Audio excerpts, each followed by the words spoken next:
I'm Larry Taunton, Executive Director of Fixed Point Foundation, and I want to tell you a little something about the debate you're about to see featuring Professor Richard Dawkins and Dr. John Lennox, both men of the University of Oxford. The question has been asked of us many times, why sponsor a debate on this issue, that is, the new atheism and religion, or in this case, more specifically, Christianity? Fixed Point Foundation is a Christian organization that seeks to draw public attention to hot-button cultural issues. And since September 11th of 2001, the new atheism and its charges against religion has been one of those issues.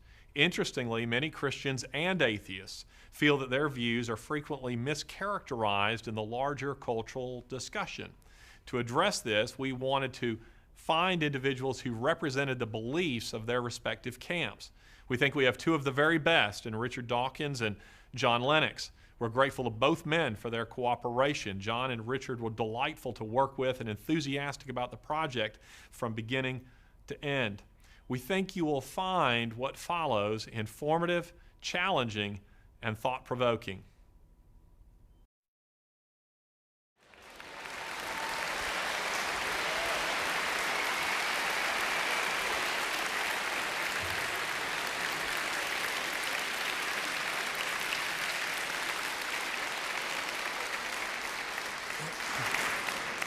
Good evening.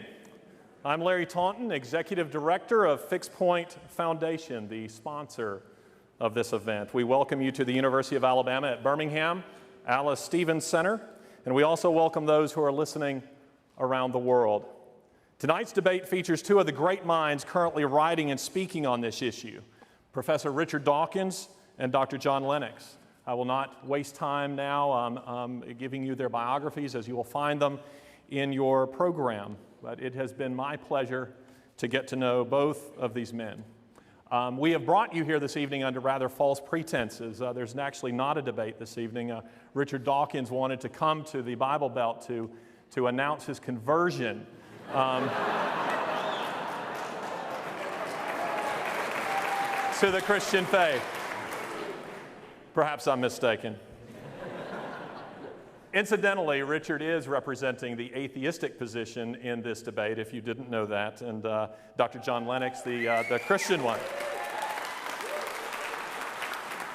There's something that I would like to say about the debate itself. We have thought that much of the discussion on this issue hasn't been particularly helpful, as it's frequently framed as science versus religion. What we are seeking to do this evening is to narrow the discussion just a bit, and hence the name of this debate, the God Delusion debate.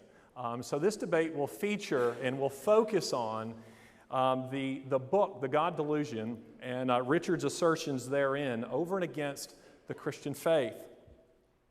A word about Fixed Point Foundation. We are a Christian organization, and unashamedly so, but we also seek thoughtful civil discussion on meaningful issues, and questions regarding eternity we think are meaningful indeed. We ask that you extend every courtesy to these men, whether you agree with them or not. Undoubtedly, there will be much said this evening that you will take issue with. Nonetheless, we hope you will extend to them a Southern welcome. We're also pleased to have with us tonight, serving as our moderator, Judge Bill Pryor. Many of you will recall that he was the Attorney General for the state of Alabama and is now a federal judge. Bill, thank you very much.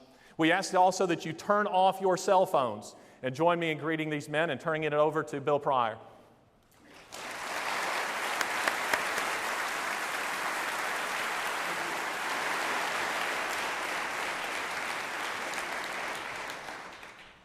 Thank you, Larry. Good evening. Welcome to the debate. You all know the theme, and Larry has introduced it, the God Delusion versus Christianity. There will be a structure to our debate this evening. We will begin with opening autobiographical statements from each of our debaters, beginning with Professor Dawkins and then turning to Dr. Lennox. When I ask that each of them provide those statements, I will ask them to tell us something about themselves, each of them, and something about the book, The God Delusion. We will then turn to the 6 major theses of Professor Dawkins' book, The God Delusion. Now, obviously, it's a long book. We can't cover everything in it, but we have selected what we think are the six major themes. And to introduce each of those themes, I will read some excerpts from Professor Dawkins' book and then give him an opportunity to elaborate, and then Dr. Lennox an opportunity to respond. Each of those exchanges should be about 5 minutes per side. And then what is not reflected in your program is that each of our debaters will finish the program with final statements, with concluding remarks.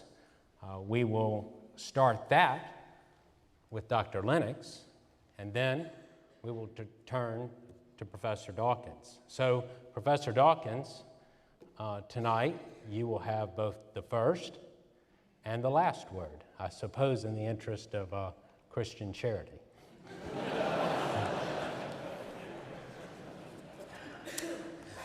Professor Dawkins, could you begin our discussion with an autobiographical statement? Tell us something about yourself and about the book. I was born in Africa. I'm a child of what was in those days the British Empire, descended from a long line of khaki shorts-wearing, hairy-kneed, brown-shoed colonial officers. I had every opportunity to become a naturalist because Africa, as you know, is a wonderful place to be a naturalist. Unfortunately, that's not the way it was. I never was much of a naturalist, much to my father's disappointment, I suspect. He was is a very good naturalist.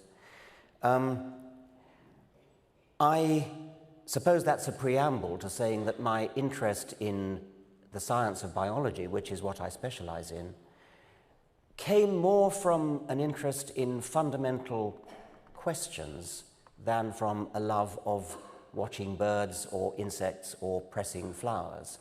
I wanted to know why we're all here. What is the meaning of life? Why does the universe exist? Why does life exist? That's what drew me to science. My parents left Africa when I was about 8, and I came with them. I was sent to boarding school in England.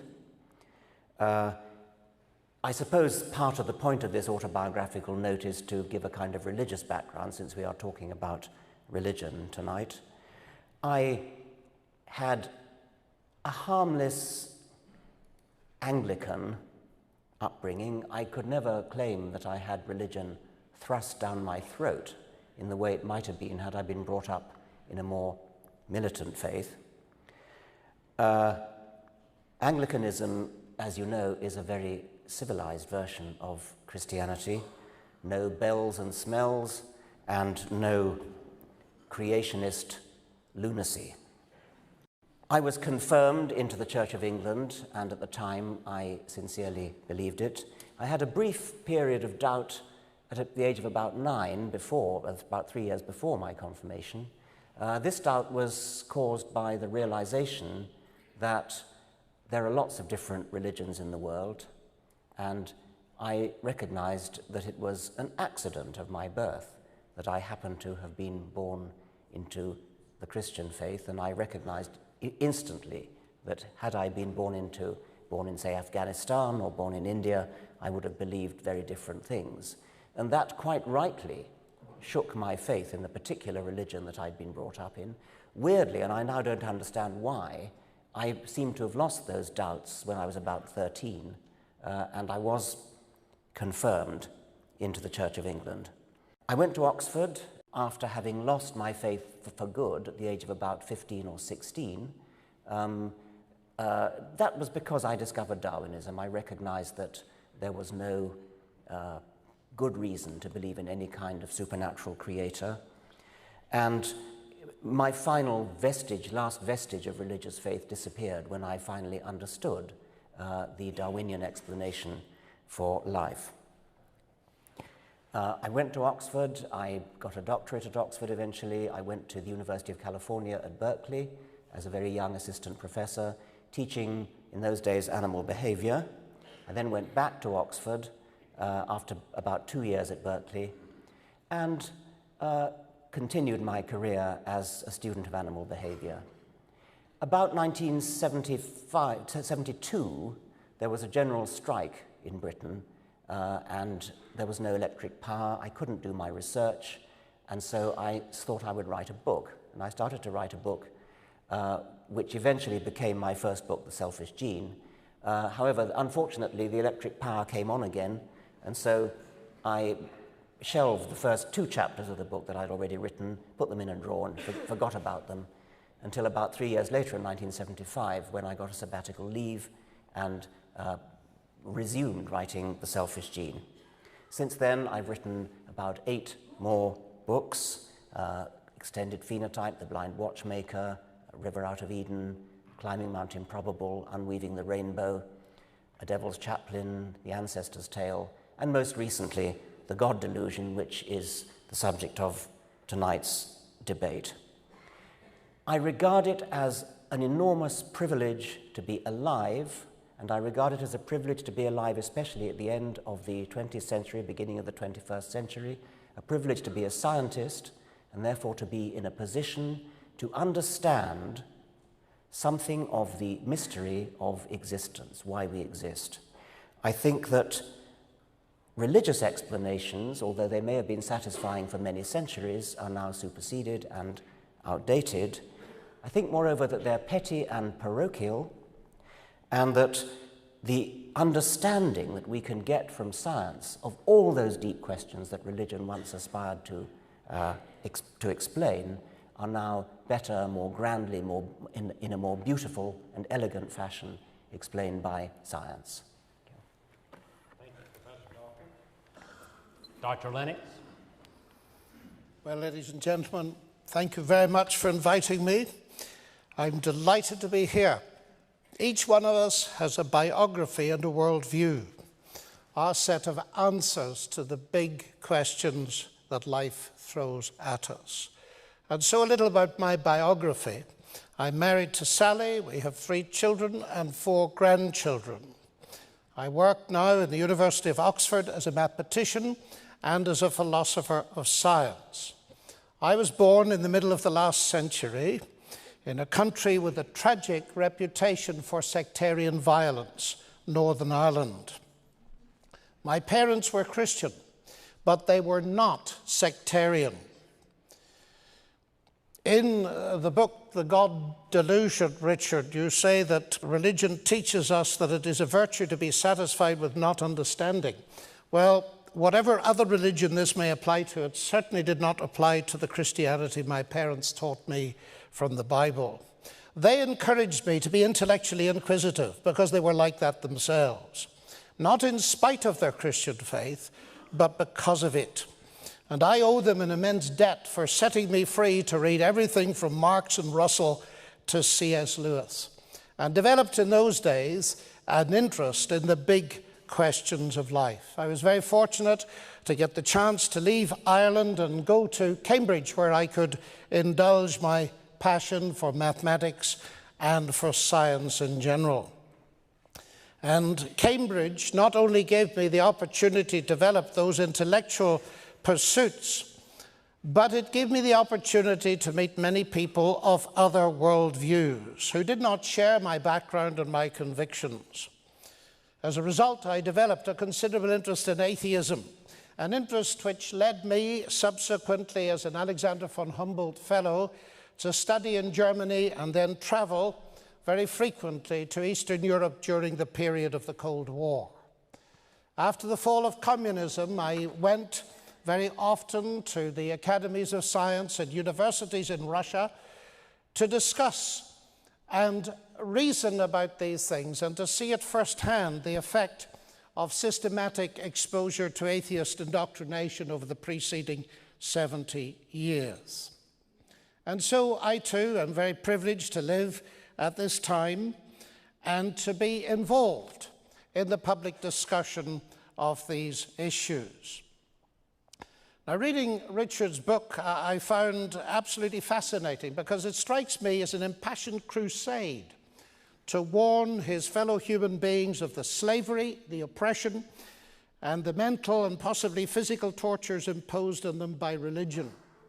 And I actually feel a lot of sympathy for you on this particular point, because I myself am totally opposed to any religion that seeks to impose itself by force or that takes advantage of or abuses people in any way. You cannot impose truth by force. And both of us, I think, hold that religion should be debated in a rational way as anything else. I share his passion for truth. Neither of us, mercifully, is a postmodern relativist. But as a passionate atheist, Richard is committed to the idea that God is a delusion. For him, ultimate reality, I take it, consists of the impersonal matter and energy of the universe. I believe the exact opposite. God, far from being a delusion, is real. Ultimate reality is a personal, eternal, and supernatural God who has revealed himself in the universe, in his word, the Bible, and supremely in Jesus Christ, his Son, who is Lord and God incarnate. Now, I'm very aware that this puts me, according to Richard's book, firmly in the category of those who sit fluttering among the dovecotes of the deluded, sucking my religious dummy, or pacifier, as you call it in Alabama. You suggest that religion builds a firewall in the mind against scientific truth. Well, that might be tragically the case with some religions, but it's not so with biblical Christianity. Indeed, the reason, ladies and gentlemen, that I'm passionate about truth is that God is the God of all truth. One of the most famous statements that Jesus ever made was, "I am the truth." An astonishing assertion that, as C.S. Lewis pointed out long ago, is either megalomaniac, pathologically mistaken, or valid, since he is claiming not merely to say true things, although that is so, but claiming to be ultimate truth itself, the ultimate truth behind everything from the Andromeda Nebula to human life, conscience, and mind. Please note that what divides us is not science. We're both committed to it. What divides us is our worldviews, his atheistic, mine theistic, and Christian. Now, his book presents to us a grim world. It is a no-holds-barred attempt to deliver people from the dragon of religion so that they can lead a life of uninhibited self-fulfillment, unencumbered with the background threat of an imaginary God. And he says it looks bleak and cold, especially from the security blanket of religious ignorance. But, ladies and gentlemen, we need to take it seriously. If that's the way it is, then that's the way it is, and we need to face it. But we need to discuss it seriously and look at the evidence. Neither of us wishes to base his life on a delusion. But which is the delusion? Atheism or Christianity? That is for each of us to decide on the basis of the evidence, of course. Thank you. The first thesis of Professor Dawkins' book, and each of these that's reflected in your program, is a summary. It's not a direct quotation, but the summary is, faith is blind, science is evidence-based. I have one excerpt at the top of page 126 to illustrate your argument, Professor Dawkins. One of the truly bad effects of religion is that it teaches us that it is a virtue to be satisfied with not understanding. Could you please elaborate? Science uses evidence to discover the truth about the universe. It's been getting better at it over the centuries in the teeth of opposition from religion, although it has to be admitted that, of course, science grew out of a religious tradition.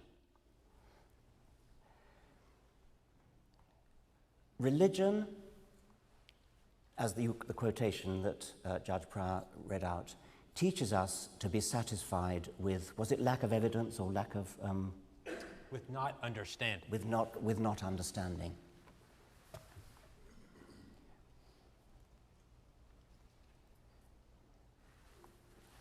I think that when you consider the beauty of the world and you wonder how it came to be what it is, you are naturally overwhelmed with a feeling of awe, a feeling of admiration, and you almost feel a desire to worship something. I feel this. I recognize that other scientists such as Carl Sagan feel this. Einstein felt it. We, all of us, share a kind of religious reverence for the beauties of the universe, for the complexity of life, for the sheer magnitude of the cosmos, the sheer magnitude of geological time.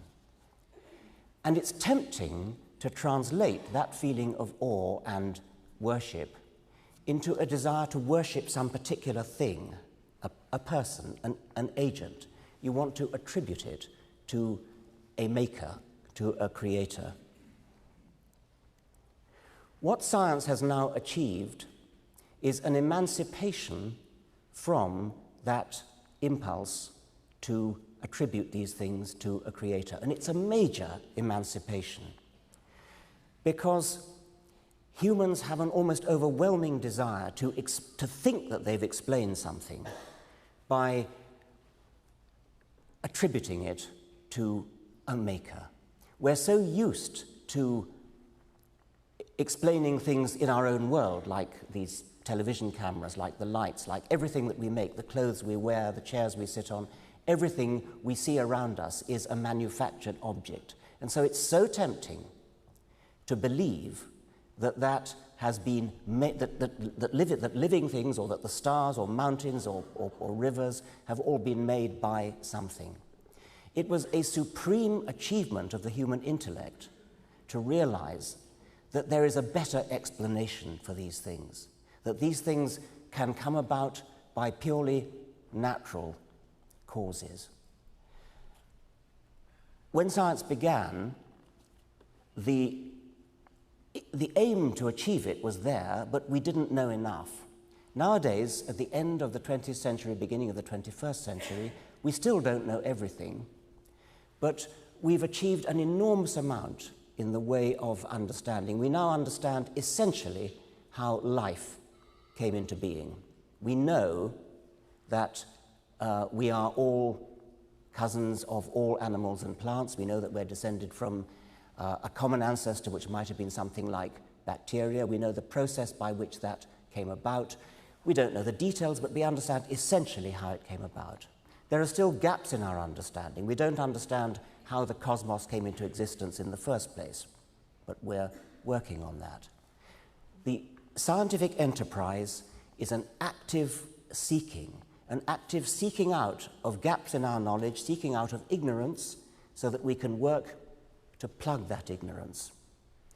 But religion teaches us to be satisfied with not really understanding. Every one of these difficult questions that comes up, science says, right, let's roll up our sleeves and work on it. Religion says, oh, God did it.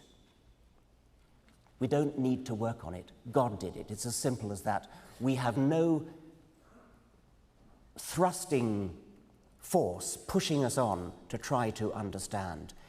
Religion stultifies the impulse to understand because religion provides a facile, easy, apparent explanation, although as we'll see later in the evening, it isn't really an explanation, and it prevents the further work on the problem. Thank you. Dr. Lennox? There are two issues here. Faith is blind, science is evidence-based. I do not agree with the first one, but I very much agree with the second one. Some faith is blind. And blind faith can be very dangerous, especially if it's coupled with a blind obedience to an evil authority. And that, ladies and gentlemen, I would like to emphasize, is true whether the blind faith is that of religious or secular people. But not all faith is blind faith, because faith itself carries with it the ideas of belief, trust, commitment, and is therefore only as robust as the evidence for it. Faith in the flying spaghetti monster, much beloved of Richard Dawkins, a delightful idea, is blind because there's no evidence for the flying spaghetti monster. But faith in relativity theory is not blind because there is evidence supporting it. I can't speak authoritatively for other religions, but faith in the Christian sense is not blind. And indeed, I do not know a serious Christian who thinks it is.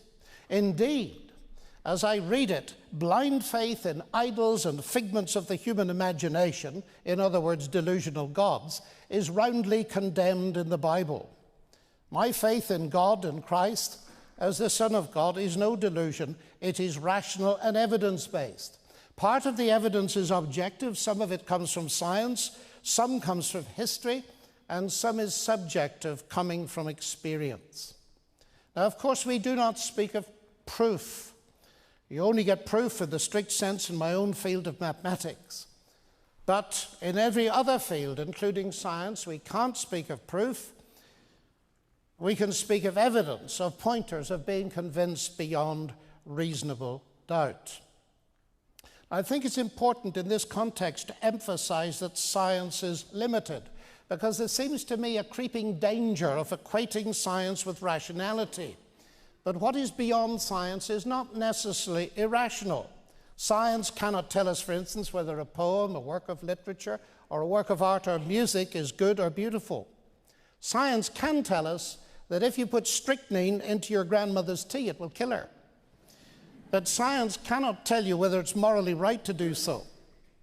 And the Nobel Prize winner, Sir Peter Medawar, who's quite a hero, I think, for both of us, has pointed out that you can easily see the limits of science because it cannot answer the elementary questions of a child. Who am I? What is the purpose of my existence? Where am I going? Now, Richard has just contrasted science and religion being content with not understanding, whereas science is unraveling the understanding of the universe. And I understand and feel the force of that objection very strongly, because sometimes Christians, I admit, have been guilty of a lazy God of the gaps kind of solution. I can't understand it, therefore God did it. And of course, God disappears as the gaps close. But I'd like to point out that there are two kinds of gap, ladies and gentlemen. There are gaps that science closes, and I call those the bad gaps. But there are also gaps that science opens, and we may come to some of those later. But as for the idea itself, Richard referred to the very important fact that science, modern science as we know it, exploded in the 16th and 17th centuries, and it arose out of a theistic background. And many philosophers of science have studied this and come to the conclusion that's now called Whitehead's thesis, that human beings became scientific because they expected law in nature, and they expected law in nature because they believed in a lawgiver. I think that is profoundly important, because it means, far from religion hindering science, it was the driving force behind the rise of science in the first place. And when Isaac Newton, for example, discovered his law of gravity and wrote down the equations of motion, he didn't say, marvelous, I now understand it, I've got a mechanism, therefore I don't need God. In fact, it was the exact opposite. It was because he understood the complexity and sophistication of the mathematical description of the universe that his praise for God was increased. And I would like to suggest, Richard, that somewhere down in this you're making a category mistake, because you're confusing mechanism with agency. We have a mechanism, it does X, Y, and Z, therefore there's no need for an agent. I would suggest that the sophistication of the mechanism, and science rejoices in finding such mechanisms, is evidence for the sheer wonder of the creative genius of God. Our next thesis is that science supports atheism, not Christianity. And on this thesis, Professor Dawkins, I would like to read two excerpts from your book. The first is on page 67. You are quoting your colleague, the Chicago geneticist Jerry Coyne, with approval, and he writes, to scientists like Dawkins and E.O. Wilson, the celebrated Harvard biologist, the real war is between rationalism and superstition. Science is but one form of rationalism, while religion is the most common form of superstition. Several pages earlier, on page 59, you write noma, which is the idea that religion and science do not overlap, non-overlapping magisteria, is popular only because there is no evidence to favor the God hypothesis. Would you care to elaborate? Yes. First, I'd like to respond a little bit to what John said on the previous occasion. I feel happier if we could have a bit more of a dialogue rather than this. When you say faith is rational and evidence-based, I mean, if that were true, it wouldn't need to be faith, would it? I mean, if there were evidence for it, why would you need to call it faith? You'd say just evidence. And when you said that faith in relativity, in Einstein's theory of relativity, is evidence-based, that of course it is. But the evidence is all important. I mean, Einstein's predictions fit in with observed fact and with a whole body of theory, whereas we only need to use the word faith when there isn't any evidence. No, not at all. I presume you've got faith in your wife. Is there any evidence for that? Yes, on which you base it? Yes, plenty of evidence.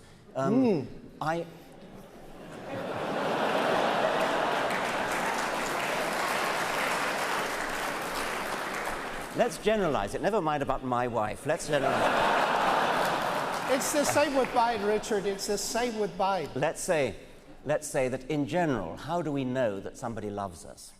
Okay? Yes. You can use a word faith for that if you like, but it's not the right use of the word. Because, it is. Because you know why, you know your wife loves you because of all sorts of little signs, little catches in the voice, little looks in the eye. That's the evidence that it is. Yes, that's evidence. Right. That's perfectly good evidence. That's not faith. Yes, it is. Well, okay, then we're coming down to pure semantics. I think you've been influenced too much by Kant, you see. Not explicitly, I have to say. Okay, let's go on. Which of these statements are we now on? We're on the second. Looking for an opening. It didn't seem to have much connection with the quotes from the God Delusion that you read. It actually works well with the first. Okay, it does.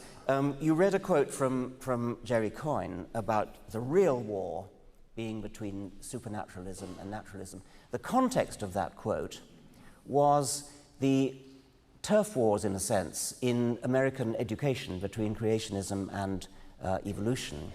And within that context, I have been accused of letting the side down because, as you know, there's a problem with American education that some nutcases are trying to introduce creationism into American schools, which is obviously very bad for science, and my scientific colleagues are deeply worried by this and are trying to fight it, and all power to them. They complain that I am not helping matters, that I'm in a sense rocking the boat by saying quite openly that it is my understanding of evolution that has led me to atheism. And they point out again quite rightly that if I were called up to in a court of law testifying in favor of evolution and against the teaching of creationism, and the lawyer said, Mr. Dawkins, is it true that evolution has led you to atheism? I should have to say yes, whereupon he would turn to the jury and say, my case rests.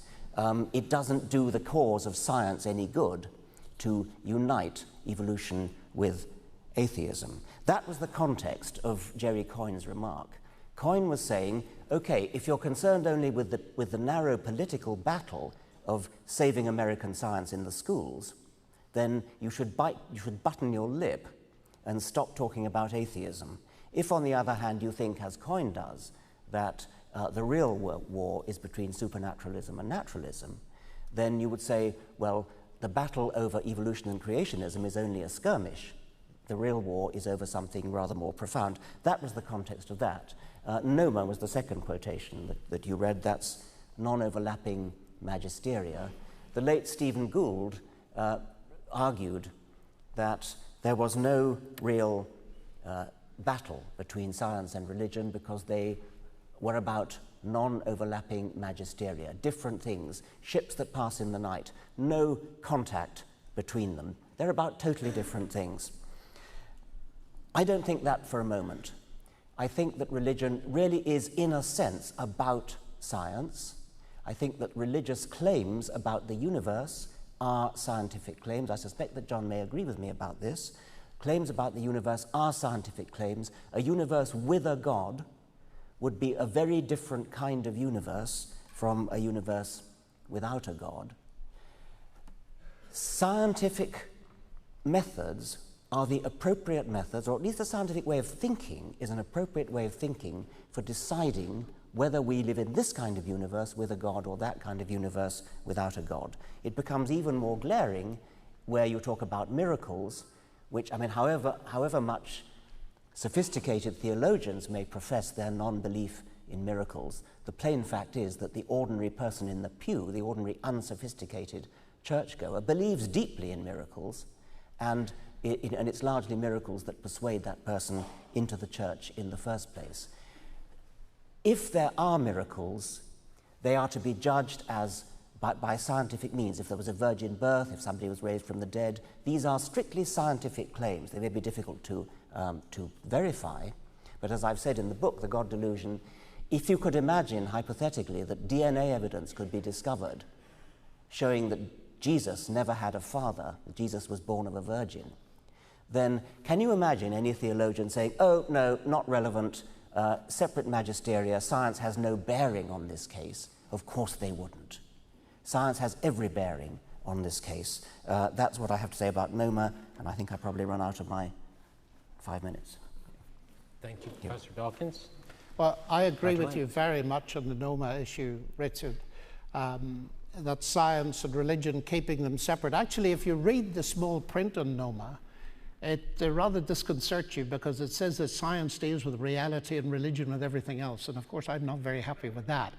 I certainly agree with you that the modes of logical analysis that science has introduced to you are the right ones to deal with many of the central claims of Christianity. I would widen it a bit. It's historical science, of course. We're dealing with events in the past. But Christianity is falsifiable in that technical sense. I would very much support that. Now, the thesis here is that science supports atheism, not Christianity. I think atheism undermines science very seriously.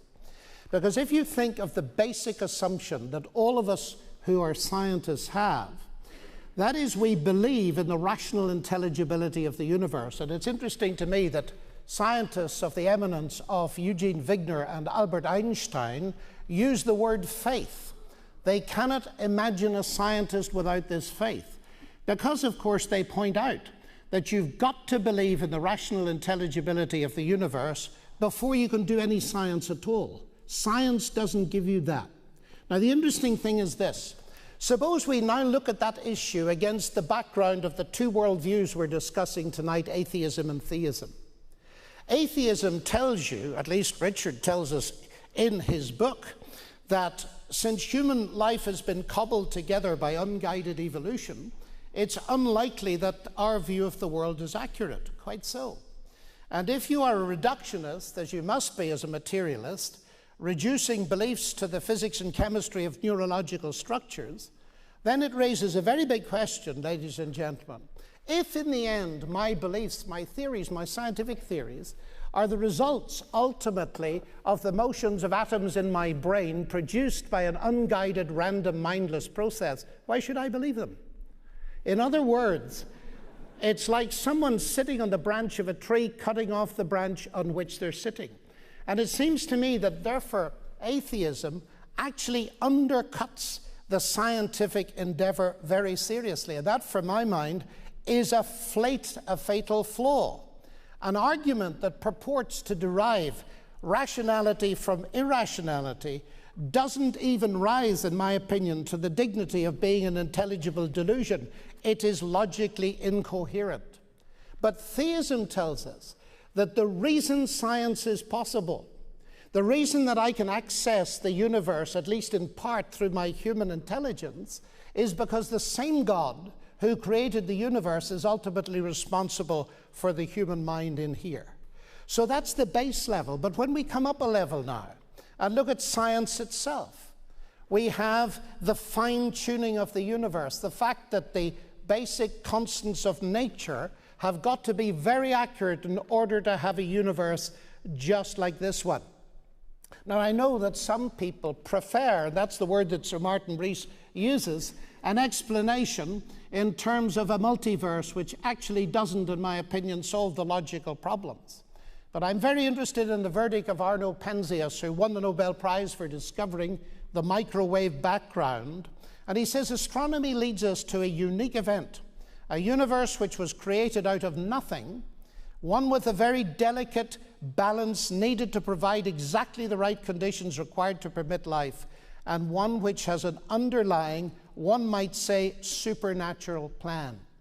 So that physics itself, looking at the constants and the very, very specified numbers they had to have, comes to that kind of conclusion. And incidentally, the Bible gets very easily dismissed, I'm afraid, also in the God Delusion. Penzias added, the best data we have concerning the Big Bang are exactly what I would have predicted had I nothing to go on but the 5 books of Moses, the Psalms, and the Bible as a whole. It's interesting, ladies and gentlemen, isn't it, that we only got the idea that the universe had a beginning, evidence for it in the 1960s. It was very exciting. I remember it well. Because for centuries, Europe was dominated by the thinking of Aristotle, which put the earth fixed at the center of the universe, everything rotating about it and everything existing eternally. The fascinating thing is this, that when evidence began to arrive that there was a finite beginning to space-time, some leading people in the journal Nature, the editor, Maddox, said, this is dangerous. We don't like this because it'll give too much leverage to those who believe in creation. Now, what I find very interesting is this. The Bible is frequently dismissed as being anti-scientific because it makes no predictions. Oh, no, that's incorrect. It makes a brilliant prediction. For centuries, it's been saying there was a beginning. And if scientists had taken that a bit more seriously, they might have discovered evidence for the beginning a lot earlier than they did. Professor Dawkins, I understand your desire in some ways to respond to Dr. Lennox, but I think that this next topic in the excerpt I'm going to read will allow you to both advance the discussion of the next thesis, which is that design is dead, otherwise one must explain who designed the designer. I think it'll allow you to advance that well. The quote that I'm going to read, the excerpt, is on page 109. And what you wrote is this: the whole argument turns on the familiar question, who made God, which most thinking people discover for themselves. A designer God cannot be used to explain organized complexity, because any God capable of designing anything would have to be complex enough to demand the same kind of explanation in his own right. God presents an infinite regress from which he cannot help us to escape. This argument, as I shall show in the next chapter, demonstrates that God, though not technically disprovable, is very, very improbable indeed. First, I find it deeply unimpressive that the Bible, it can be said to predict the Big Bang. There are only 2 possibilities. Either the universe began or it's been here forever. Just 2 possibilities. To get one of them is really not that impressive.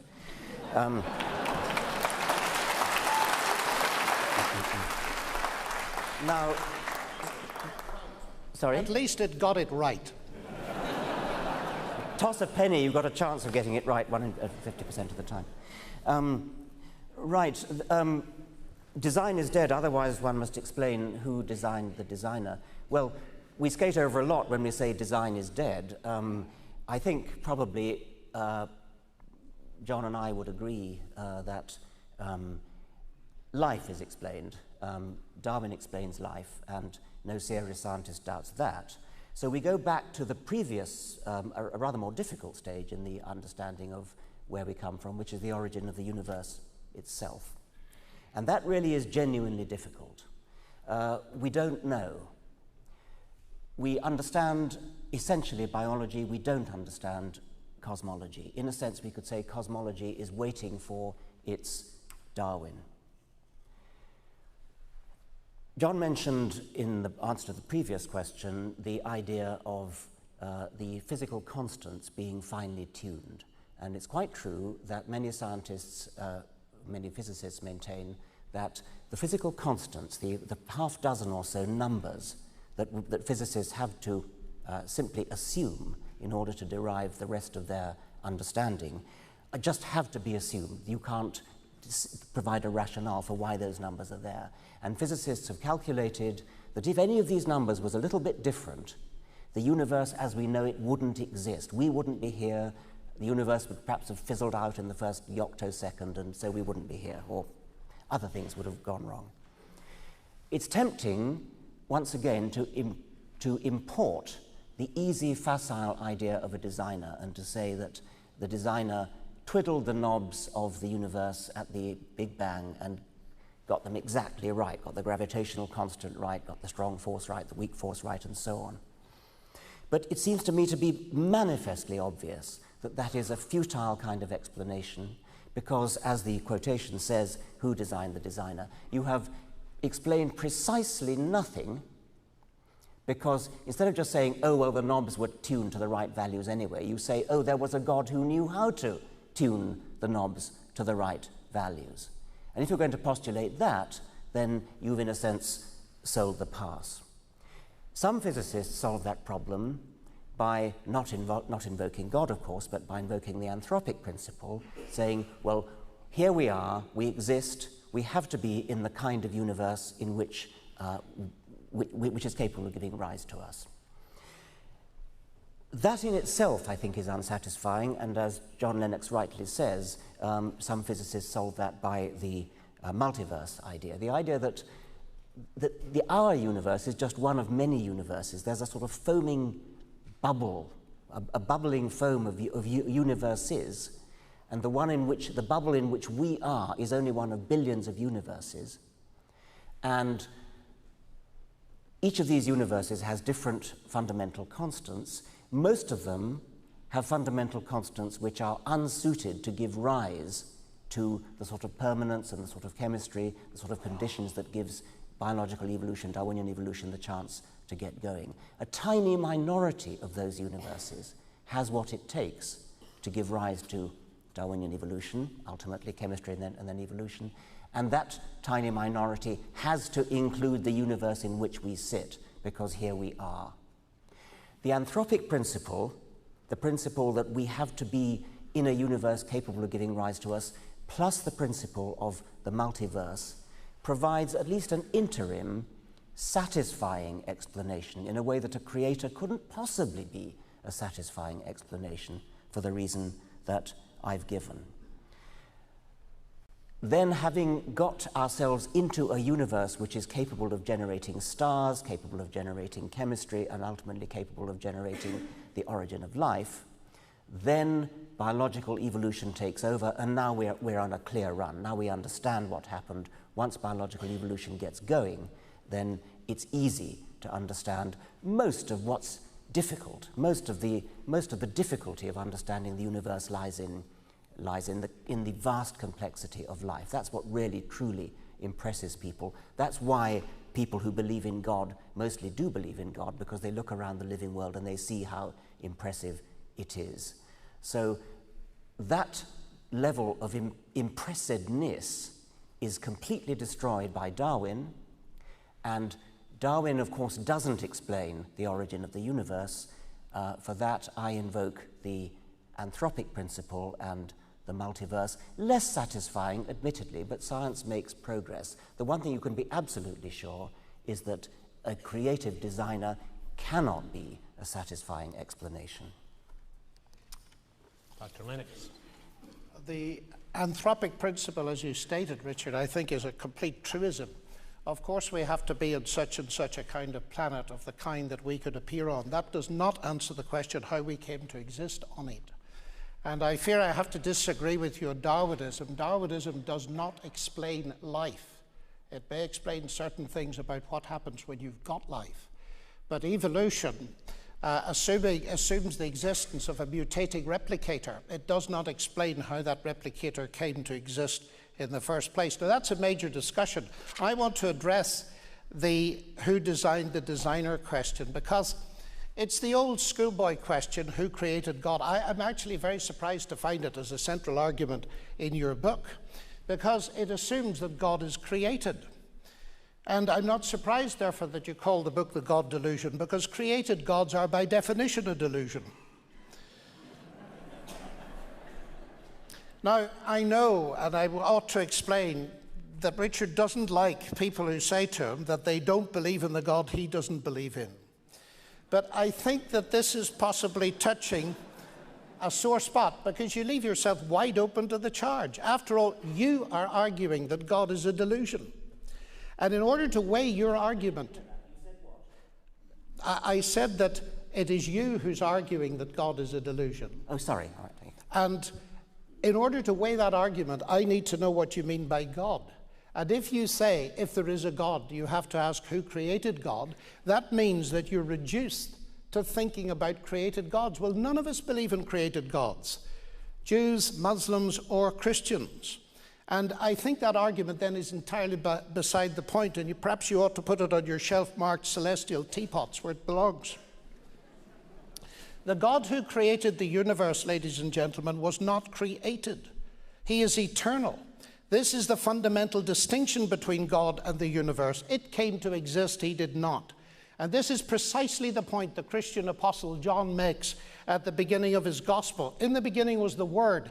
The Word already was. All things came to be by him. God is uncreated. The universe was created by him.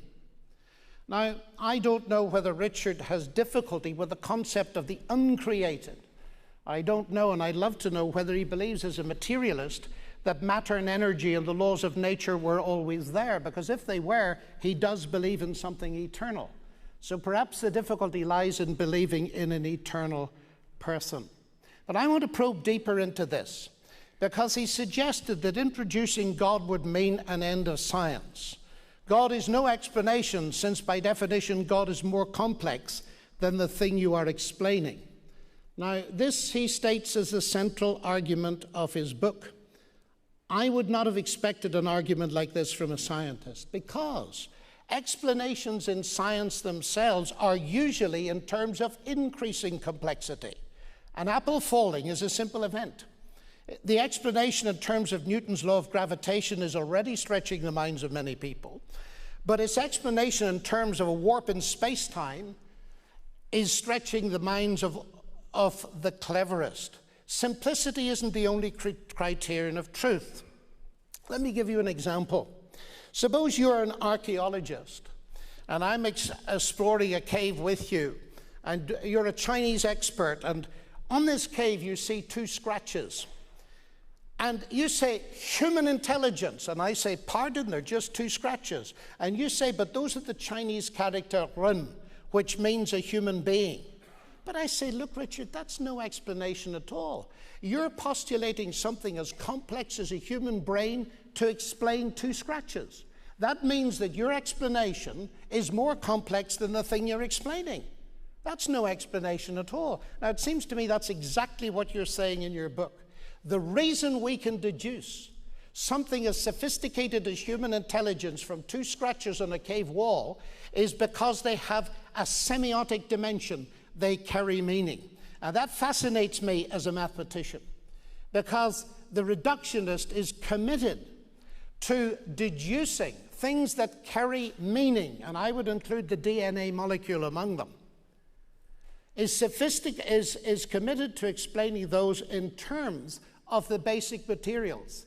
But as was pointed out a long time ago by a Nobel Prize winner, Roger Sperry, the meaning of the message is not going to be found in the physics and chemistry off the paper and ink. And it fascinated me too to see that you approved in your book of the physicists looking for a TOE, a theory of everything. But that's a theory where the buck stops. Incidentally, there is no hope for a TOE, as Stephen Hawking has said in 2004, on the basis of Gödel's mathematics and its application to physicists. So I'm interested that you were prepared, as I understand it, to agree that a TOE was a good thing in physics. It's perhaps you like a TOE, a toe, provided there's no God attached to it. I think finally, if I might just say that you seem to be a... Oh, my time's up. Okay, I'll stop. Professor Dawkins, my next excerpt, we're going to change gears to some extent, to the fourth thesis, which is that Christianity is dangerous. I think you'll like this quote. It comes from the very first page of the book, from the preface. You write, and I have a few excerpts to read. You write, imagine with John Lennon, a world with no religion. Imagine no suicide bombers, no 9/11, no 7/7, no crusades, no witch hunts, no gunpowder plot, no Indian partition, no Israeli-Palestinian wars, no Serb-Croat Muslim massacres, no persecution of Jews as Christ killers, no Northern Ireland troubles, no honor killings, no shiny-suited, bouffant-haired televangelists fleecing gullible people of their money. God wants you to give till it hurts. Imagine no Taliban to blow up ancient statues, no public beheadings of blasphemers, no flogging of female skin for the crime of showing an inch of it. You then write on page 303 that even mild and moderate religion helps to provide the climate of faith in which extremism naturally flourishes. And finally, you write on pages 307 and 308, more generally, and this applies to Christianity no less than to Islam, what is really pernicious is the practice of teaching children that faith itself is a virtue. Faith is an evil, precisely because it requires no justification and brooks no argument. This is supposed to be a debate, and I feel intensely frustrated. I'm going to reply to what John Lennox said about the Christian thing. Who created God? I mean, the word created was smuggled in by somebody else. I didn't, or maybe I did say who created God. That's not the point. The point is not whether God is a created thing or not. The point is this issue of simplicity, which you rightly went on to talk about. In order to understand the existence of complexity, we can't just postulate complexity. We have to go back to simplicity. Now, John used the illustration of an archaeologist, wasn't it, who found some scratches on a cave. And it was supposed to be a powerful argument that said, well, these scratches are very simple, but the person who did the scratching was complex. That's nothing to do with the argument I'm putting. The argument I'm putting is that if we're trying to explain complexity, we need some kind of an ultimate explanation for the existence of a complex object, an improbable object. Certainly, the scratches on the cave are simple, and certainly the human that made those scratches is complex. If you went to another planet and you found some scratches which indicated the existence of life, you would, of course, we would both postulate the existence of a complex living being, but we would both need an explanation for where that complex living being came from. And I put it to you that just to say it was always there, or it just happened, is precisely the kind of non-explanation which creationists accuse evolutionists of erecting. They say, how could an eye come about by sheer chance? Well, of course an eye couldn't come about by sheer chance. It has to come about by a gradual, incremental process from simple beginnings. Exactly the same is true of anything complex. And a God, you can't just duck the issue, you can't just evade the issue by saying God was always there, you still need an explanation. So it tells you nothing to say that the scratches on the wall are simple. And by the way, the idea that that physics is complex because it's difficult, that's a confusion of the two words, of the two meanings of the word simple. Simple meaning easy to understand, and certainly modern physics isn't too easy to understand, but there is a sense in which it's simple in the way that biology isn't. Now, I haven't got much time to deal with the I'll give you a couple of extra minutes. Well, no, sorry, I didn't mean to steal that. Let me come on to the thing about Christianity being dangerous. The reading from the preface, with the quote from John Lennon, "Imagine no Taliban," and all that, that I think is self-explanatory, and I won't go into that. I think what I will do is zero in on the particular point of the third quotation, I think it was, which was about children and the evils of teaching children that certain things are true without evidence, teaching them that faith is a virtue. I would not for a moment say that all religion is bad, all religion is dangerous, all Christianity is dangerous. Certainly, only a minority of religious people are bad or do bad things. The point about teaching children that faith is a virtue is that you're teaching them that you don't have to justify what you do. You can simply shelter behind the statement, "That's my faith," and you're not to question that.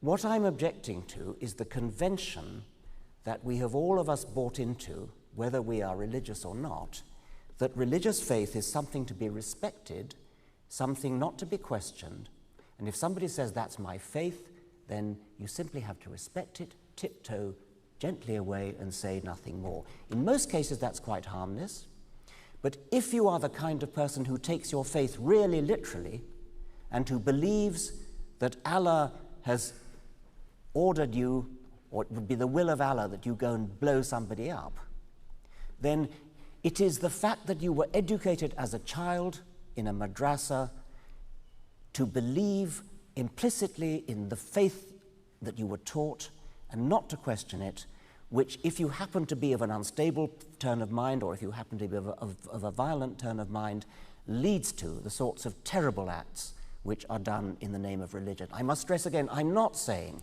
that the majority of religious people do terrible acts. I am saying that faith is a terrible weapon because it justifies the performance of terrible acts, which do not have to be justified by reason or evidence. The one gift I would wish to give to any child is skepticism. Don't believe something just because you're told it. Don't believe something because it's your tradition. Don't believe something because it's in a holy book. Look for the evidence and question skeptically. And if everybody did that, we wouldn't be suffering some of the terrible things that are going on in the world at the moment.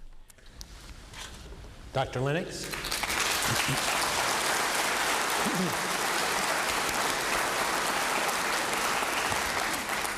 I'd dearly love to come back on the first one, Richard. I think there's a slight obsession with the simple to complex. If you're building a factory, say for manufacturing computers, they'll dig a hole in the ground first. That's very simple, and it gets more complex as it goes up. But everything comes from the mind of the planners. And what I'm talking about is inference to the best explanation. And the inference, when we look at the semiotics, say, of DNA and the fact that it carries a biological message, so to speak, to an intelligent designer, seems to me to be much more sensible than the inference to mindless processes that we do not know can do any such thing. But that's a big debate, and we've both written about it, and you'll have to be referred to the literature, because I want to come to this topic about Christianity being dangerous, and I want to agree very largely with a lot of what you say, the danger of fanatical religion that fans the flames of violence. And quite frankly, I'm ashamed as a Christian of the reputation, particularly in the Middle Ages, the Crusades and so on, that they're associated with Christianity. But I'd like to point out that the perpetrators of that kind of atrocity were not following Christ, but they were actually disobeying his explicit command, because he prohibited, very famously, as you know, his followers from using physical weapons. My kingdom is not of this world, he told them. He told Pilate.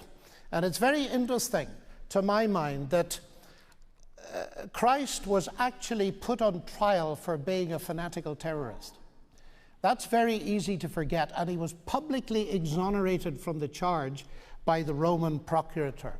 Truth cannot be imposed by violence, particularly the truth that Christ had come into the world to bring a message of God's love and forgiveness. So I would agree with you, and the danger of training children to be fanatics by not allowing them to question is a very serious one. And I'm so glad that I had parents who encouraged me to think, and part and parcel of the Christian faith was that thinking. Now, you ask us to imagine with John Lennon a world without religion. Well, I'd like you to imagine with John Lennox a world without atheism, with no Stalin, with no Mao, with no Pol Pot, to name the heads of the 3 officially atheistic states. A world with no gulag, no cultural revolution, no killing fields. I think that would be a world worth imagining too. And I must say, I am very disturbed in your book by what seems to me to be an attempt to airbrush out the atrocities of the communist world. I've spent a lot of time visiting that part of the world, and I don't recognize anything that you say. Atheism was not peripheral to Marxism. For Marx, the criticism of religion was the foundation of all criticism. And so it concerns me that a scientist who's very interested in historical science in the sense of evolutionary biology unraveling history is content with a very superficial analysis of the period of the Cold War. And even more disturbed to read things like this. Even if we accept that Hitler and Stalin shared atheism, they both also had moustaches, as do Saddam Hussein. So what? Well, yes, all 3 of them had noses in common with the rest of us. But what kind of reasoning is this? We're not talking about shared characteristics in general, but the motivating ideology that drove these men to murder millions in their attempt to get rid of religion, whether Jewish, Christian, or anything else. So I'm very disturbed at your historical analysis. You write that you don't believe there's an atheist in the world who would bulldoze Mecca or Chartres or York Minster or the Cathedral of Notre Dame. But what about the thousands of churches that were demolished in Stalin's Russia and the forced transformation of them into museums? Now, I can understand why one would want to rewrite the history of the 20th century to airbrush out the role of atheism, because one could very easily draw a parallel between the anti-religious agenda of the new atheists and the attempt of communism to obliterate religion. That's not going the right way, I think. And I'm sure that you would be rightly insulted, and I wouldn't suggest it for a moment, if I were to say that because you and Stalin were atheists, that you would have approved of the ruthless elimination of millions. You rightly expect me to differentiate between atheists. I would like you to write another book in which you differentiate between religions, because they are not all the same. Some support fanaticism, others don't. And then finally, you contend that the teachings of moderate religion are an open invitation to extremism. Well, that is not true of the teachings of Christ. I can't speak for other religions. But what about the moderate teaching of atheism? I've sat beside a young girl of 13 in the GDR who's just been told as the brightest child in the school that she cannot have any more education since she's not prepared to swear public allegiance to the atheistic state. I would call that intellectual murder, and it was committed many times in the name of atheism. But according to you, it's far worse than bulldozing buildings, but you say there's not the smallest evidence that atheists do such things. But there is. But perhaps I've misunderstood you. You did.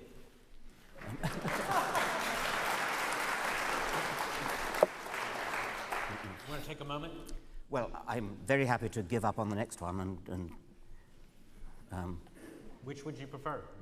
I'm very happy. I'd like right, Richard to choose what he wants to do, because I've made some strong statements. In the God Delusion, I very deliberately made very little of all the individual evils of religion. I mention them occasionally, but I didn't go on about the Crusades, the conquistadors, anything like that. I am not trying to say that that religious people do bad things. I agree fully that Stalin and Hitler and Pol Pot and Mao did terribly bad things. It may even be that atheism was an integral part of the Marxism which led them to do terrible bad things, if indeed it was their Marxism that led them to do bad things. What interests me is that I think that there is a logical path from religion to doing terrible things, and I kind of touched on it in the last answer when I was talking about faith leading you to do things. There's a logical path that says if you really, really, really believe that your God, Allah, whoever it is, wants you to do something, you'll go to heaven, you'll go to paradise if you do it, then it's possible for an entirely logical, rational person to do hideous things. I cannot conceive of a logical path that would lead one to say, because I am an atheist, therefore it is rational for me to kill or murder or be cruel or do some horrible thing. I can easily see that there are plenty of individuals who happen to be atheists, maybe even individuals who have some other philosophy which incidentally happen to be associated with atheism. But there is no logical path. Those young men who bombed in the London subway and the buses, those 19 men who flew planes into various targets in the United States in September of 2001, they were not psychopaths. They were not downtrodden, ignorant people. They were well-educated, rational people who passionately believed they were right. They thought they were righteous, they thought they were good. Their religion, by the lights of their religion, they were good. The same thing could be said of the hideous things done by the Taliban, the oppression of women. These people believe deeply in what they're doing, and it follows logically, once you grant them the premise of their faith, then the terrible things that they do follow logically. The terrible things that Stalin did not follow from his atheism. They followed from something horrible within him. Christopher Hitchens has made the point that Stalin was, in effect, a new Tsar of a country which, for centuries, had been brought up to believe that there was a semi-divine king, the Tsar, and it would have been madness for Stalin not to have exploited this cringing loyalty in the peasantry that had been for centuries subjugated to the Tsars. It would have been madness for Stalin not to have done that. It would have been madness for Hitler, whether or not Hitler himself was religious, and there's some dispute about that. There's a good case to be made that Hitler was religious, but I don't care whether he was or not. The fact is that Hitler's terrible deeds were done by Christians who were I think I'll leave that. I mean, I think even that's not relevant. The point I would return to, yet again, is that you will not do terrible deeds because you are an atheist. You may, not for rational reasons, you may well, for very rational reasons, do terrible things because you are religious. That's what faith is about. That's what faith means. I suppose you could say that there was a kind of faith that motivated Hitler's followers and Stalin's followers as well, but that's a separate point. Let's have a brief response. We do want to get through all of the topics tonight, but Dr. Lennox? Well, I would want to argue that there's a logical path from any ideology. From any ideology that's fanatical and oppressive to the kind of behavior you say, whether it's religion or atheistic, because atheism is a faith, of course, as well. It's not. Of course it is. Well, okay. Don't you believe it?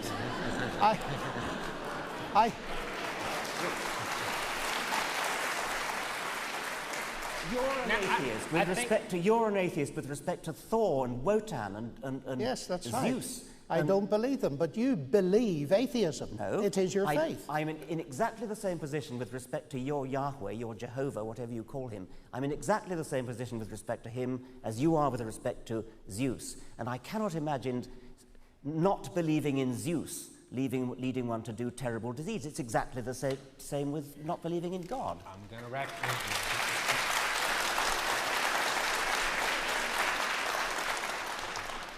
I mean it now this time, Dr. Lennox. If we're going to get to the rest of the debate. Yes, let's go on. All right. Let's go on. I think the issue has nothing to do with Zeus and so on. They're non-existent deities. The issue is to do with two alternative... Okay. Is to do with two alternative explanations of the universe. And each of us have our faith. I believe there is a God behind this universe. You believe the universe is all there is. The cosmos is all there is. Those are both statements of faith. Okay. You have evidence you believe for them. The fifth thesis... How could a belief in the cosmos lead you to murder? We have a time limit, Professor and Doctor. The fifth thesis is that no one needs God to be moral. I only have one quote. It's from 2:26. It's short. We do not need God in order to be good or evil. If you think about why you might need God in order to be moral, I can only think of two reasons how that might come about. You might say you need a book to tell you what's moral. Well, as for that, I sincerely hope that nobody in this room bases their morals on the Christian Bible or the Quran. Because if they do, then their morals are likely to be hideous. Needless to say, you can find some decent verses. You can find some decent verses in both the Bible and the Quran, and if you pick and choose those verses, then you can say with hindsight, this verse fits in with my view of what's moral, that verse doesn't, so I'm going to ignore that verse and choose this verse. But you didn't need the Bible in order to do that picking and choosing. You did the picking and choosing on the basis of something else, something which we all have in common, whether we are religious or not. We're all, to a greater or lesser extent, moral, some of us more so than others. Whether we're moral or not has nothing to do with whether we read the Bible. Some people are kind, some people are sympathetic, some people care about suffering, other people don't. It has nothing to do with the Bible. The other reason why you might need religion in order to be moral is that you are either afraid of God, you're afraid if you're not moral you'll get punished, or you're trying to suck up to God and be good so that you'll get a reward. Neither of those two is a very noble reason to be good, to say the least. Now, you might say that forces me into a challenge.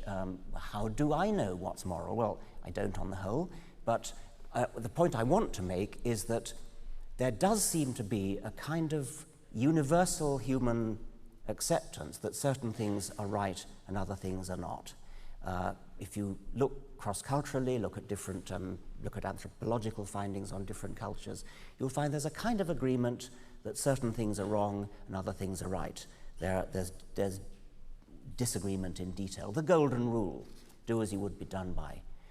Do unto others what you would expect them to do to you. This is a very, very widespread principle, and it almost amounts to common sense in a way. You certainly don't need a holy book in order to tell you to do that. Now, as an evolutionist, I think that it comes partly from our evolutionary past. I think that there was a time in our history when we lived in small kin groups, and we lived in small groups where good deeds could be expected to be reciprocated, and under those conditions we developed a kind of lust to be good, which was parallel to the lust for sex, which has obvious Darwinian advantages. Now, we no longer live in small villages, in small clans, and so the Darwinian pressure to be good is no longer so strong. nor is the Darwinian pressure for lust as strong as it once was, because nowadays we often use contraceptives and therefore sexual behavior does not lead to the reproductive consequence, which is, of course, the Darwinian reason for it. But that doesn't matter. The point is that our evolutionary past built into us a lust for sex, and by the same token it built into us a lust to be good, a lust to be friendly, a lust to cooperate, a lust to be sympathetic towards suffering. So I think it partly comes from that, but it also comes from something less easy to define, but which is clearly there, because I call it the shifting moral zeitgeist. It's something that changes from decade to decade.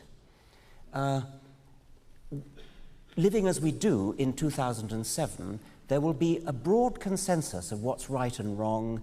Racism is wrong, sexual discrimination is wrong, cruelty is wrong, which characterize we who live in the early 21st century, which would not necessarily have characterized our ancestors in this place 200 years ago. The consensus has moved on, and I find this a very interesting, fascinating fact, which suggests that there really is a kind of something in the air about what is regarded as moral. And it clearly has nothing to do with religion, because it doesn't come from Scripture. Scripture doesn't change over the decades in the way that our attitudes to slavery, our attitudes to women, etc., do. There really does seem to be a powerful shifting zeitgeist effect, which doesn't tell you anything in itself, but which indicates that there is something in the air, some other force, something which we can understand with sufficient sociological, psychological sophistication. Whatever else it is, it's not religion. Dr. Lennox. The question is, do we need God to be moral? If we formulate it as, can an atheist be good? Of course. Because, as I see it, the very fact that human beings all around the world show a common core of morality is evidence for the truth of the biblical claim that we are moral beings made in the image of God. So what I would want to say is this: of course we can be good without God in the sense of our personal behavior, but I'm not sure whether we can find foundations for the concept of being good without God. You admit that you cannot get ethics from science. In your book, A Devil's Chaplain, science has no methods for deciding what is ethical. And I find it very interesting, reading one of your other books, River Out of Eden, to find what I understand is your analysis of what the universe is like at bottom. In a universe of blind physical forces and genetic replication, some people are going to get hurt, other people are going to get lucky, and you won't find any rhyme or reason in it, nor any justice. The universe we observe has precisely the properties we should expect if there is at the bottom no design, no purpose, no evil, and no good. Nothing but blind, pitiless indifference. DNA neither knows nor cares. DNA just is, and we dance to its music. Now that seems to me to be saying that good and evil don't exist, so I don't even know where you get the moral criteria to discuss it.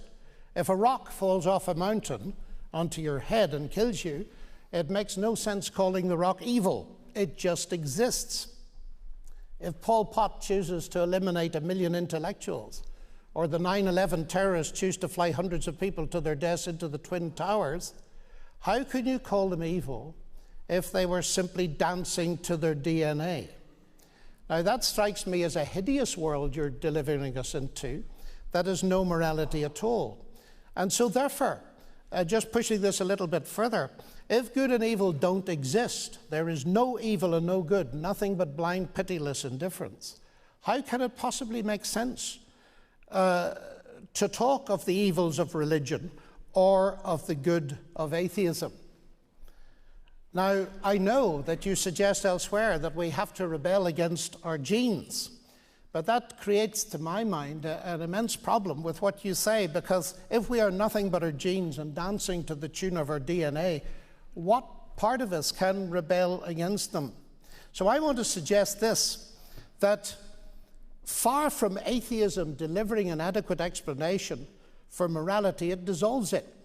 And it's a problem that's been around for centuries. How can something mindless and impersonal like the universe impose a sense of morality upon us? And David Hume, a philosopher whom you quote, pointed this out very clearly. He said, you just cannot get an ought from an is. You cannot derive morality and ethics from matter and energy. You cannot go from facts to values. And what concerns me greatly is that, although you don't say it in your book, is that this kind of philosophy that has no base for morals in a transcendent God has got to find morality either in raw nature or a combination of nature and society, and often leads to a kind of utilitarianism. And we are in serious ethical confusion, I think, in our contemporary world, in the legal sphere, in the ethical, in the medical sphere, and in the business sphere, because the foundations are crumbling. And I want to suggest, I know it's provocative, but I want to suggest that Dostoevsky was very perceptive, and I've had many Russians agreeing with me, when he said, if God does not exist, everything is permissible. He's not saying that people can't be good. He's saying that the foundations of morality are removed. And Nietzsche predicted exactly the same thing. So I find that trying to get morality elsewhere is something that is doomed to destruction. I would love to spend time discussing the Bible.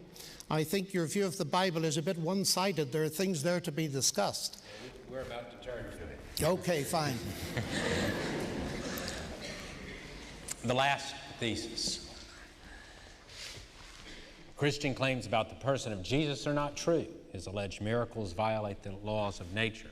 I'm going to read two excerpts, Professor Dawkins. The first comes from page 92 of your book.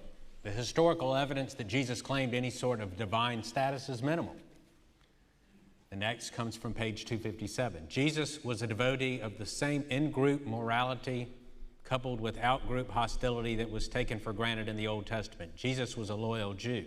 It was Paul who invented the idea of taking the Jewish God to the Gentiles.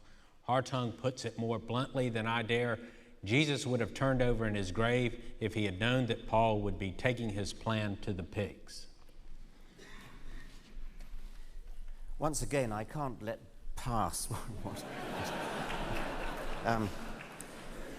that rhetoric of mine about blind physical forces and indifference and nature neither cares, DNA neither cares nor knows. Maybe you're right that portrays a hideous world. Well, maybe the world is a hideous world. It doesn't make it not true. No. That's the fundamental point that I would wish to leave with you, that you can talk till you're blue in the face about how it would be nice if such and such were true. It would be nice if the world were friendly to us. It would be nice if the world was not such a hideous one. But I see it as, first, it tells you nothing about whether it's true or not. We have to decide whether it's true or not separately. It gives us, if it is a hideous world, it gives us something to rise above. And we clearly do rise above it. You raised the question, how do we rebel? And you seem to think there was some kind of contradiction. There is no contradiction with rising above Darwinian dictates. We do it every time we use a contraceptive. It's easy. Every time you use a contraceptive, you are defying the Darwinian imperative to reproduce. You're enjoying sex, using the Darwinian, the pleasure that was built into you, into your brains by Darwinism, because normally sex leads to reproduction. You're cutting off that link, and you're using sex for pure enjoyment without reproduction. That's defying, that's rebelling against the selfish genes. And we can do a grand job of rebelling against the hideous, blind physical forces that put us here. We understand what put us here. We understand that we are here as a result of a truly hideous process, never mind about the effects on humanity. Natural selection, the process which guides evolution, the process whereby... I'm going to have to cut you off. Sorry? I'm going to have to cut you off. Okay. Natural selection is an ugly process that has beautiful consequences. We humans can rise above it. That's only 2.5 minutes. Okay. Well, our time has been used a lot by I the free exchange. I appreciate it. I appreciate it. If you would like to take 30 seconds to wrap up, please Well, do. what about the final wrap-up that we're going to do? We will do that, and that's our best opportunity if it's still left. Dr. Lennox. Which question do you want me to refer Well, to? it's your choice, I guess. Well, I think I'd like to make a comment on what Richard just said, because I think you are talking about two different things. My point was this, that if you believe that the universe is at bottom, there's no good and evil, you remove from yourself the categories you're using to discuss morality. That's my point. You're assuming it's true. I'm arguing on the basis of its truth that you're removing those categories, and therefore you leave yourself powerless to comment. Right. You make a good point that I've removed any absolute standard of morality. The empirical fact, however, is that we all very largely share what we regard as morality. And that's a very interesting goes fact. much further than that. If that's what you meant, you should have written. Well, I kind of there's did. no good or evil is a very strong absolutist statement, I would have thought. How about... But I want to refer to this. How about the topic? Let me say something about this thesis about the person of Jesus and so on. Again, I have concerns about the God delusion in its treatment of the authority and reliability of Scripture. Because those who've studied it in detail, and I see reference to very few scholars in his book, have come to the conclusion that, say, for example, the historian Luke is one of the most authoritative historians of all ancient history. And Sherwin White of Oxford, a Roman historian, says that it would be absurd to suggest that that Luke's basic historicity was false, even in matters of detail. And I'm concerned too, not only about your attitude to history, Richard, but your description of Jesus as belonging to a person who practiced an in-group morality and out-group hostility, and your interpretation of love your neighbor, which I note doesn't come from a theologian, but from an anesthesiologist. And I think he just might have put you to sleep a little bit as you read it, because in Leviticus, which quotes, love your neighbor as yourself, just a bit further down, it says, when a stranger sojourns with you in your land, you shall not do him wrong. You shall treat the stranger who lives with you as the native among you, and you shall love him as yourself, because you were strangers in Egypt. So in point of historicity, you are totally wrong about the attitude of Jesus. In fact, I would have thought you'd have been very familiar with the parable of the Good Samaritan. And in that parable, it was a Samaritan, one of the strangers, that showed mercy. And that was precisely the parable that Jesus taught to illustrate the love your neighbor as yourself of Leviticus. Now, a mistake like that seems to me to be very serious indeed. I mean, I react to it a bit like this. What would you think if I got all my views on Darwin from an engineer and never bothered to read The Origin of Species? I think you would be distressed by that. But finally, a word about miracles. This is a massive subject. You claim with David Hume that miracles violate the laws of nature. Well, David Hume's a very curious person to quote on this topic, because David Hume didn't believe really in the laws of cause and effect on which laws of nature are founded. He didn't believe in causality, and he didn't appear to believe in the principle of induction. And so that he's not a very good authority to quote. Secondly, I do not think that miracles are violations of the laws of nature, because the laws of nature describe what normally happens. God, who is the God of this universe and created it with its regularities, is perfectly at liberty to feed a new event into the universe. Just as C.S. Lewis makes a point, if I put $2 plus $2 in my desk tonight, $4. If I find in the morning is $1, I don't say that the laws of arithmetic have been broken. I say the laws of Alabama have been broken. And I call for a federal judge. Well, the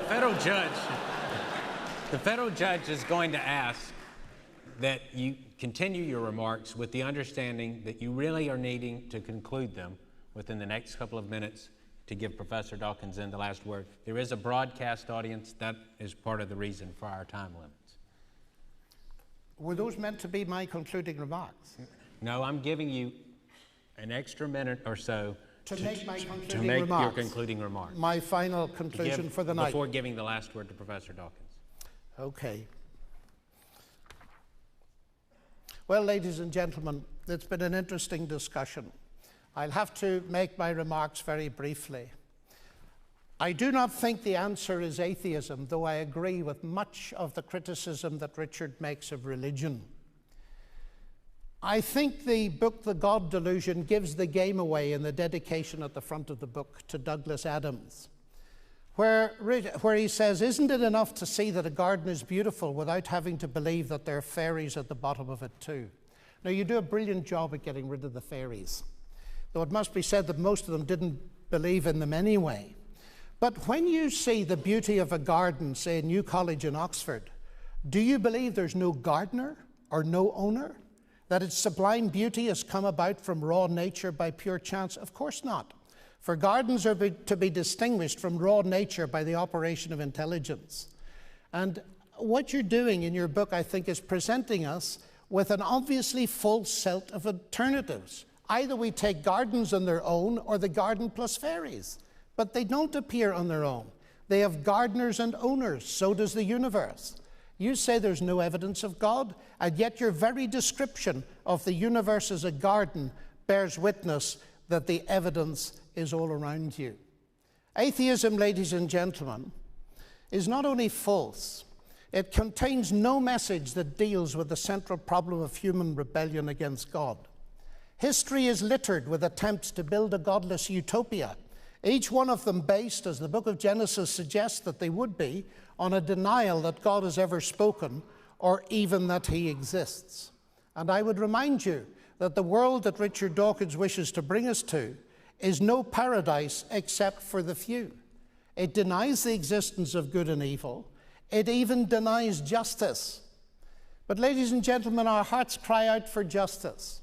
And centuries ago, the Apostle Paul spoke to the philosophers of Athens and pointed out that there would be a day in which God would judge the world by the man that he had appointed, Jesus Christ, and that he'd given assurance to all people by raising him from the dead. And the resurrection of Jesus Christ, a miracle, something supernatural, for me constitutes the central evidence upon which I base my faith, not only that atheism is a delusion, but that justice is real and our sense of morality does not mock us. Because if there is no resurrection, if there is nothing after death, in the end, the terrorists and the fanatics have got away with it. Okay. Thank you.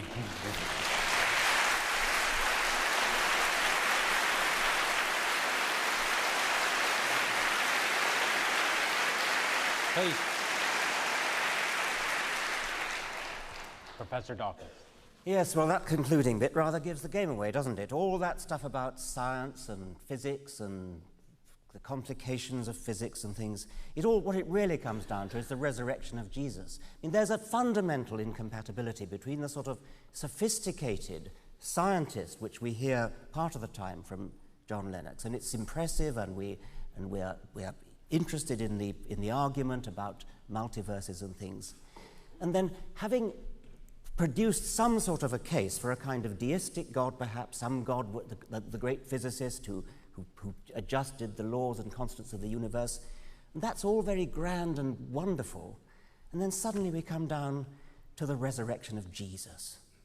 It's so petty, it's so trivial, it's so local, it's so earthbound, it's so unworthy of the universe. When we go into a garden and we see how beautiful it is, and we see coloured flowers, and we see the butterflies and the bees. Of course, it's natural to think there must be a gardener. Any fool is likely to think there must be a gardener. The huge achievement of Darwin was to show that that didn't have to be true. Of course it's difficult. Of course it had to wait until the mid-19th century before anybody thought of it. It seems so obvious that if you've got a garden, there must be a gardener who created it and all that goes with that. What Darwin did was to show the staggeringly counterintuitive fact that this not only can be explained by an undirected process. It's not chance, by the way. Entirely wrong to say it's chance. It's not chance. Natural selection is the very opposite of chance, and that's the essence of it. That was what Darwin discovered. He showed not only a garden, but everything in the living world, and in principle not just on this earth, but on any other planet, wherever you see the organized complexity that we understand, that we call life, that it has an explanation which can derive it from simple beginnings by comprehensible rational means. That is possibly the greatest achievement that any human mind has ever accomplished. Not only did he show that it could be done, I believe that we can argue that that the alternative is so unparsimonious and so counter to the laws of common sense that, reluctant as we might be, because it might be unpleasant for us to admit it, although we can't disprove that there's a God, it is very, very unlikely indeed.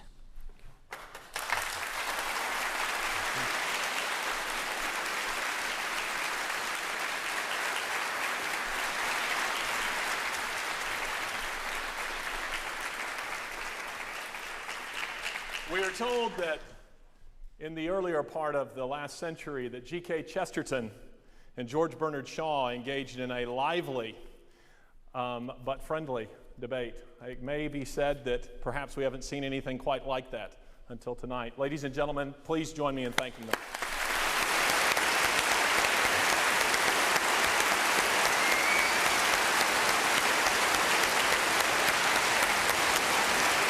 Thank you, Richard.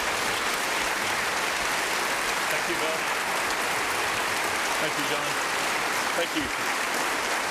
Thank you, Richard. Thank you very much. Thank you very much.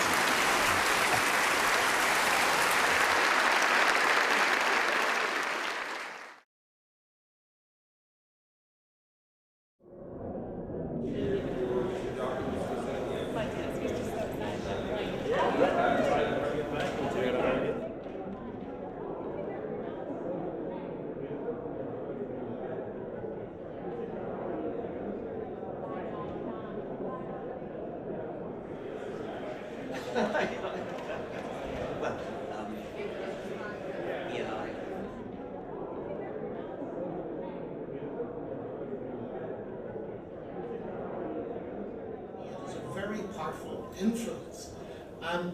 We get nowhere by simply ascribing our beliefs to background, because I could say exactly the same thing of atheism. The point... We need to go out and do a book signing and then...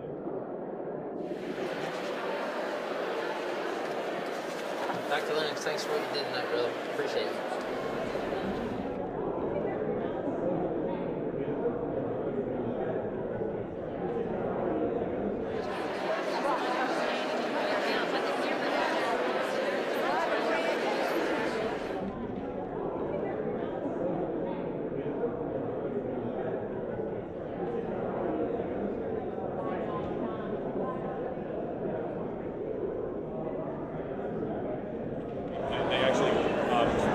Running over time rather substantially. So you do it again?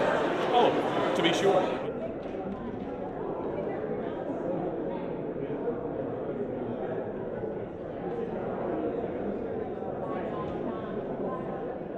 Scott Savage. My name. Yes? And we have one for somebody who could make